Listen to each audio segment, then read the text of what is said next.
លើកទី2ដែលជួយឲ្យការសំឡេងរបស់ខ្ញុំកាន់តែទទួលបានប្រសិទ្ធភាពគឺការវឹកហាត់ផ្លូវចិត្តរាល់ថ្ងៃខ្ញុំជ្រើសរើសអប់រំផ្លូវចិត្តរបស់ខ្ញុំឲ្យទទួលយកនូវការពិតស្គាល់ពីស្ថានភាពពិតនៅពេលបច្ចុប្បន្នរបស់ខ្លួនដឹងច្បាស់ពីគោលបំណងពិតនៃការសំឡេងរបស់យើងដឹងច្បាស់ថា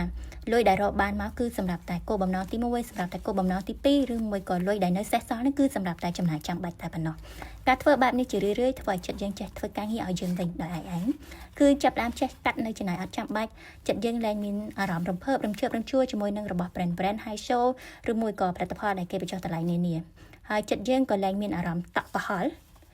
នៅចង់បានលទ្ធផលលឿនអំពីការសំលុយដែរហើយខ្ញុំយល់ថាធ្វើបែបនេះវាល្អប្រសើរជាងយើងនិយាយប្រាប់ចិត្តយើងថាឲ្យទ្រាំនៅពេលដែលយើងឃើញរបស់មួយដែលយើងចង់បានព្រោះកាលណាដែលយើងធ្វើបែបនេះប្រកាសជាថ្ងៃណាមួយចិត្តយើងព្រោះយើងទៅបោកគុណជប់ជាមខានសាកគិតមើលពេលដែលយើងមាន$1ចិត្តយើងចង់ចាយទាំង$1ពេលដែលយើងមាន$10ចិត្តយើងក៏ចង់ចាយទាំង$10ដែរចឹងបើសិនណាជាគ្មានការអប់រំផ្លូវចិត្តទេទោះយើងសំមិនក៏អត់ជោគជ័យដែរ